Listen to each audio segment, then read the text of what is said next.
Hello there, my name is Will Murgatroyd and I am a second year student, just going into my second of 3 years at the University of Bedfordshire's Luton campus, studying a radio and audio course.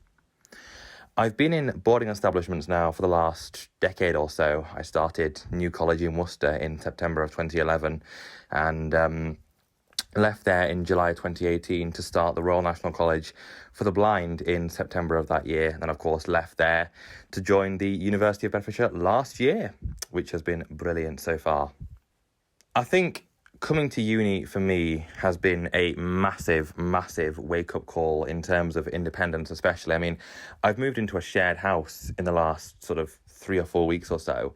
And whilst I was pretty independent last year, I had support workers and what have you, whilst I was pretty independent and cooking for myself and what have you last year in my university flat, I think living in a shared house is much more, or any house as such, is much more of a realistic living situation. And what's been so good about the last few weeks, I'm back home in the Northwest now, but what's been so good about the last few weeks is the fact that my housemates haven't actually been there, so I've had to fend for myself in some ways.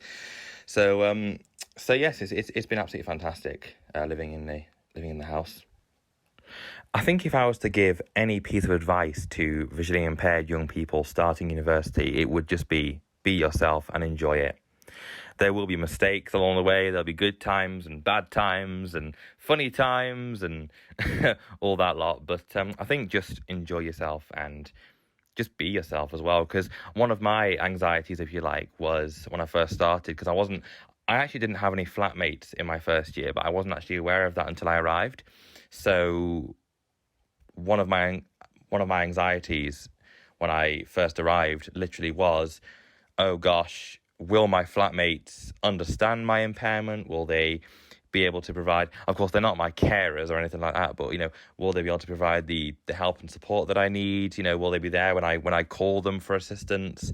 And just how will they be really? But the fact that I didn't have any like in the shared house now, the fact that I didn't have any flatmates at all, yes, I had support workers, but during the time that they weren't there, I had to fend for myself. And to be honest, from the boarding establishments, or from the time I spent there over the last sort of 8 or 9 years, I didn't really gain that much independence at all. So really, when I got to uni, it was all about experimenting and using common sense, really, which actually resulted in me getting food poisoning in November. But there you go.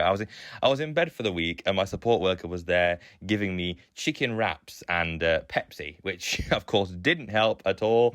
Because obviously you're meant to eat dry food and what have you when you're ill like that. But I was too ill to actually care at the time. But yes, I think the only piece of advice I can give is to just be yourself and enjoy it. That's all I can say.